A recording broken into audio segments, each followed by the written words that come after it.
John of the Cross once said, "It is of the greatest importance for the soul to exercise itself much in love, so that attaining rapidly to perfection, I may not be detained here below, but may soon see God face to face."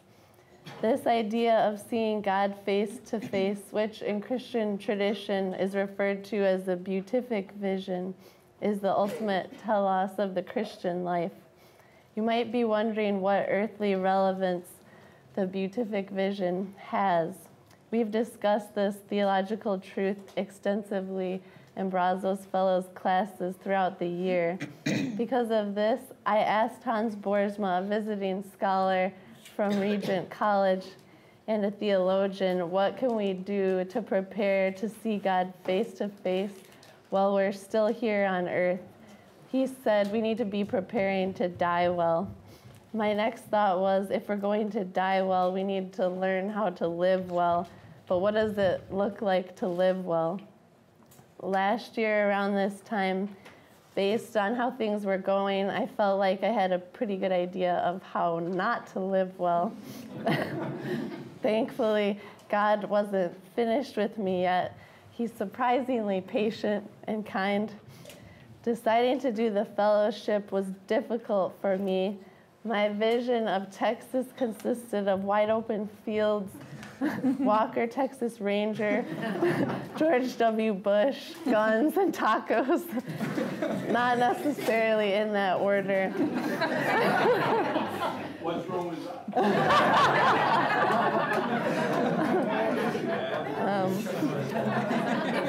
Maybe I wasn't entirely off in my calculations. Some of those things still seem accurate. When I told people that I was moving to Waco, they usually wanted to talk more about Chip and Joanna than anything else. My whole family helped me make this decision, but my sister-in-law, Sarah, and my brother Clinton were the ones who told me about Brazos Fellows and said something like, "You should really do this theology fellowship at Christ Church." I asked my spiritual director last year what he thought I should do. He prayed about it and felt like God was saying, "Brazos Fellows."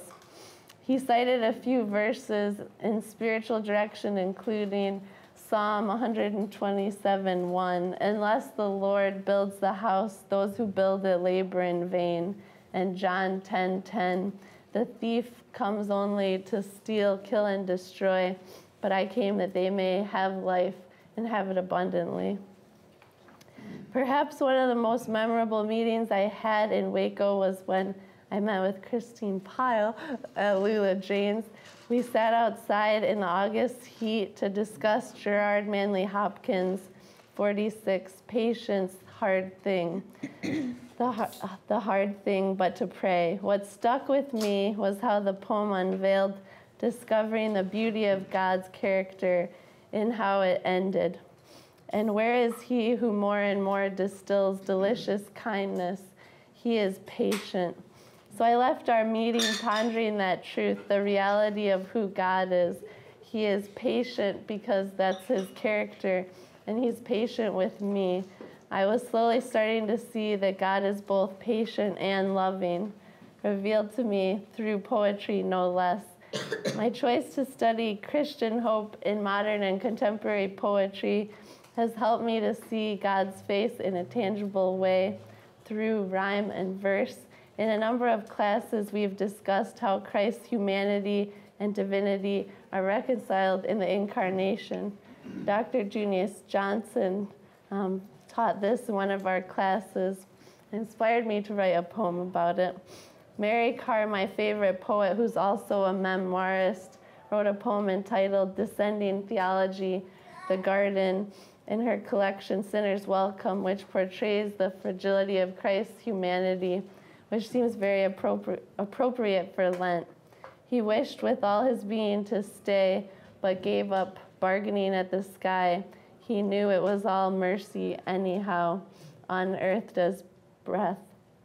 Meditating on this poem helped me see the depth of Christ's suffering, that he chose to see it as mercy. There was also a deep level of suffering and an internal conflict taking place in the Garden of Eden that Carr captures here in a unique way. And yeah, lastly, I was just gonna quick share a poem that I wrote inspired by my time in Waco. It's called Bright Spots. God doesn't meet us where he thinks we should be. He meets us in our dappled darkness. Between tears traveling down our face, he finds bright spots, illuminates the space. God who penetrates thought storms, with a crown of thorns, his glory adorns. He's like a priest who mows your lawn, the Blessed Mother's face shining when night turns to dawn. He fills the spaces in gluten-free pancakes.